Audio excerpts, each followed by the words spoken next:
آواز دوست قسط نمبر 4 دوسرا مضمون قحط الرجال۔ قحط میں موت ارزاں ہوتی ہے اور قحط الرجال میں زندگی۔ مرگ انبوہ کا جشن ہو تو قحط، حیات بے مصرف کا ماتم ہو تو قحط الرجال۔ ایک عالم موت کی ناحق زحمت کا، دوسرا زندگی کی ناحق تہمت کا۔ ایک سما حشر کا، دوسرا محض حشرات الارض کا۔ زندگی کے تعاقب میں رہنے والے قحط سے زیادہ قحط الرجال کا غم کھاتے ہیں۔ بستی، گھر اور زبان خاموشی، درخت، جھاڑ اور چہرے مرجھائے، مٹی، موسم اور لب خشک، ندی، نہر اور حلق سوکھے۔ جہاں پانی موجیں مارتا تھا وہاں خاک اڑنے لگی، جہاں سے مینہ برستا تھا وہاں سے آگ برسنے لگی۔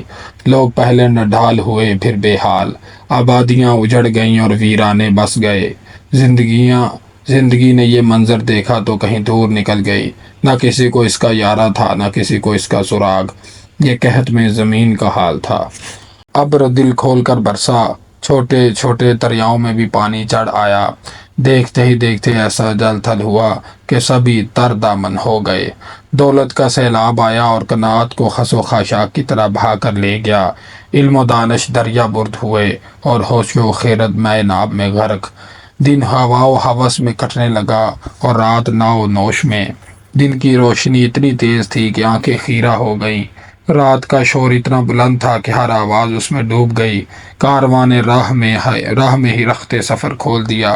لوگ شاد باد کے ترانے گانے لگے، گرچہ منزل مراد ابھی بہت دور تھی۔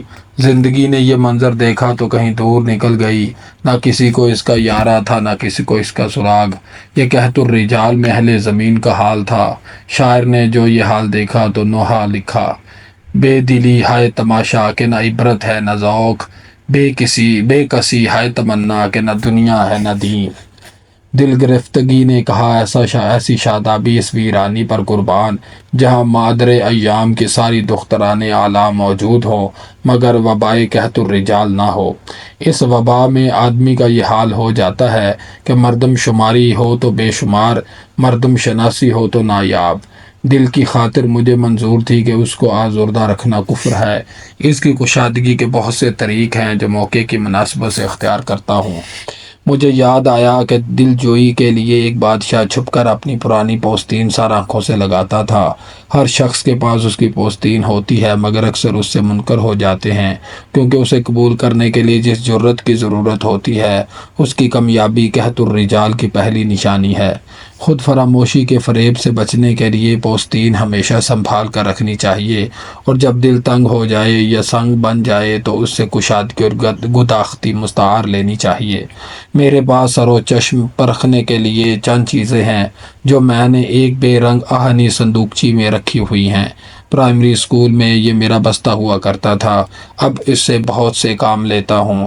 یہ کبھی پوستین ہے، کبھی چراغ اور کبھی جامع میں اس کی راج سے کبھی سبکتگین بن جاتا ہوں، کبھی الادین اور کبھی جمشید، یعنی کبھی خود شناس، کبھی دم بخود اور کبھی خود مختار۔ میرے اس بستے میں تحریروں، تصویروں اور تمغوں کے ساتھ ایک چھوٹی سی البم بھی رکھی ہوئی ہے۔ 13 دسمبر 1938 کا ذکر ہے۔ میں مسلم یونیورسٹی ہائی اسکول میں 5ویں جماعت کا طالب علم تھا۔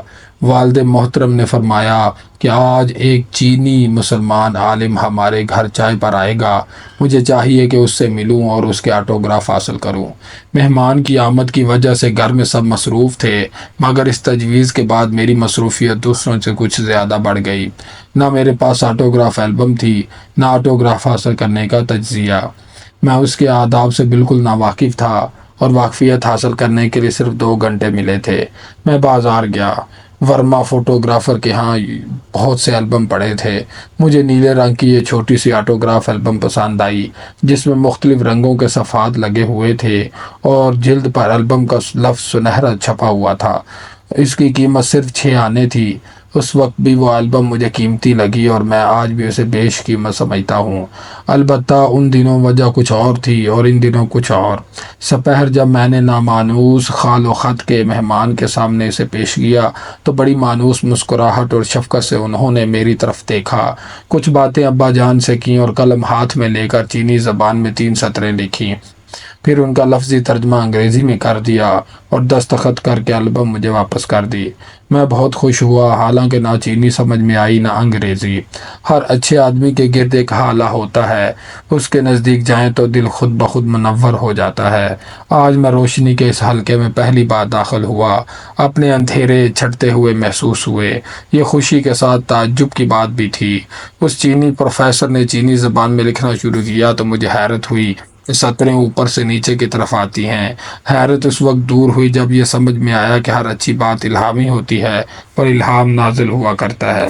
معزز مہمان نے چینی زبان میں میری البم میں جو کچھ لکھا تھا اس کی قدر و قیمت مجھے بہت دنوں کے بعد معلوم ہوئی، اور یہ بہت سے دن میں نے ایک تلاش میں صرف کیے ہیں۔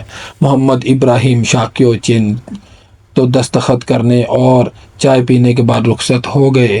وہ ایک طویل سفر پر نکلے ہوئے تھے اور ان کے دستخط کی بدولت میں بھی ایک طویل سفر پر نکل کھڑا ہوا۔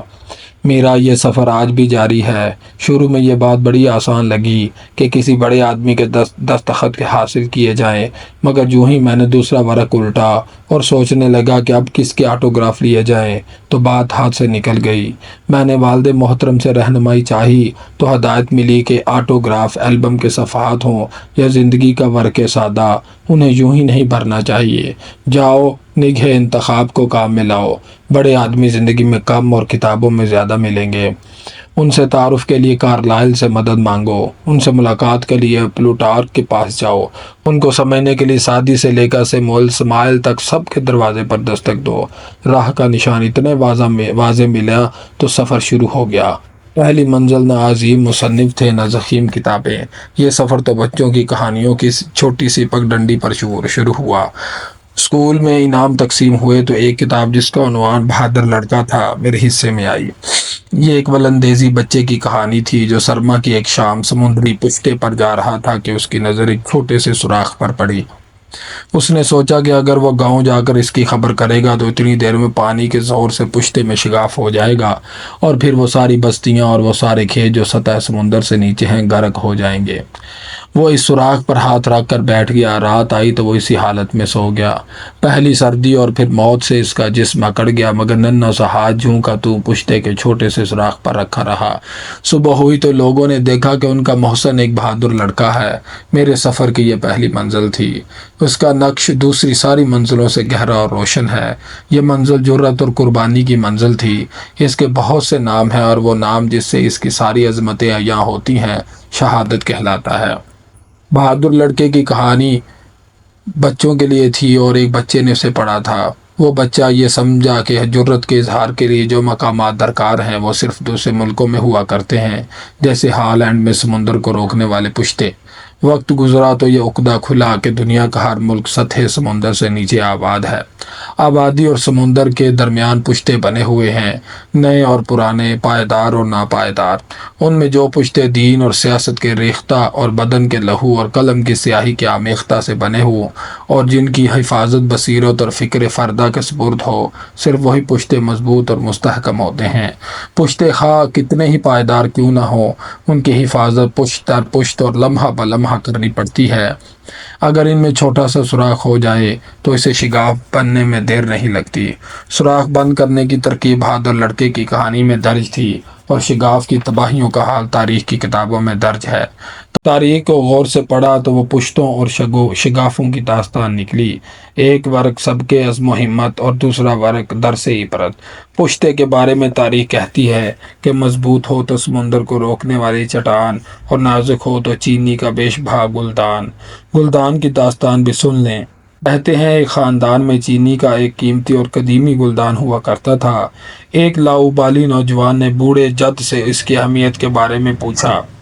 جواب ملا کہ وہ کئی نسلوں سے خاندان میں سب سے قیمتی ورثہ کی حیثیت سے محفوظ چلا آ رہا ہے، اور خاندان کے ہر فرد اور ہر نسل کا فرض ہے کہ اس کی حفاظت کرے۔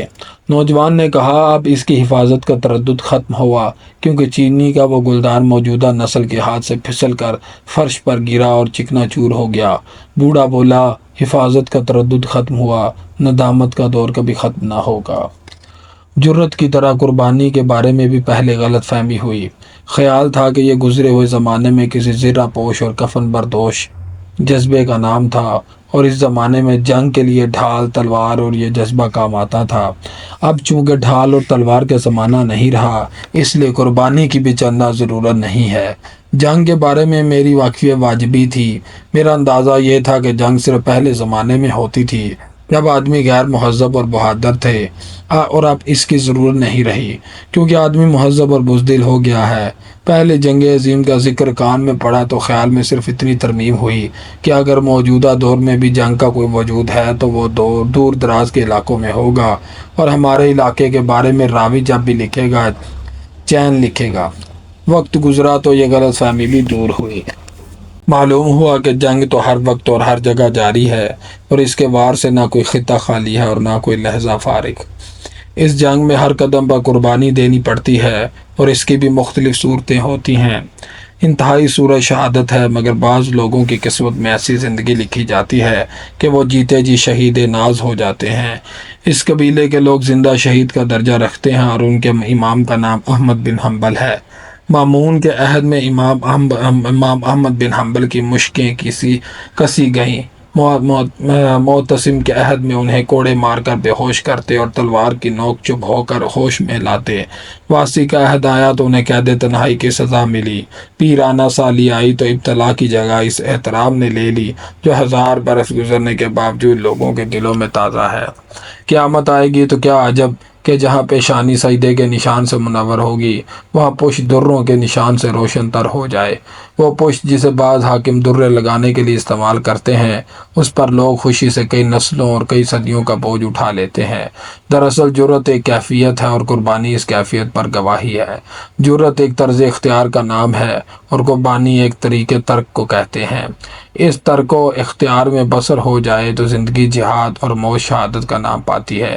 بچوں کی کہانیوں سے بات آگے بڑھی تو لڑکوں کی ان کتابوں تک جا پہنچی جن میں بڑے آدمیوں کا مختصر حال درج ہوتا ہے۔ ان کتابوں میں زیادہ تر ان لوگوں کا ذکر تھا جن کی ایجاد و دریافت یا تحریر و افکار کو صدقہ جاریہ کا درجہ حاصل ہے۔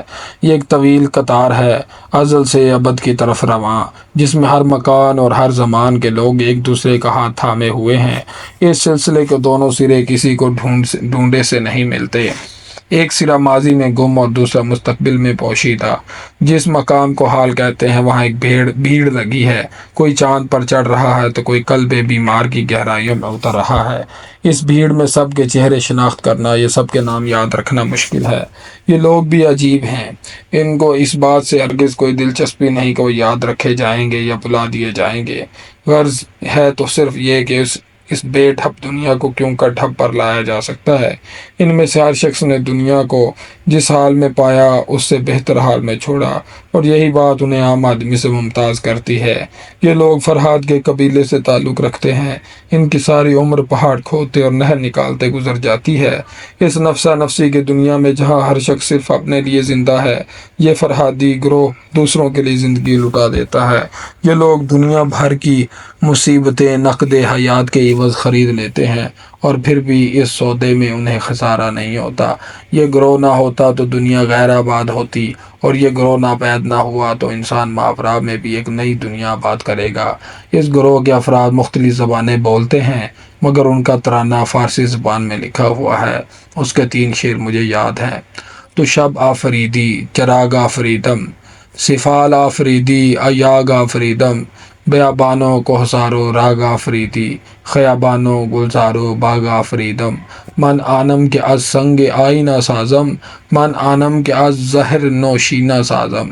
اقبال نے جب اس ترانے کی بازگشت سنی تو اس نے جانا کہ آ رہی ہے دمادم صدائے کن فیکون۔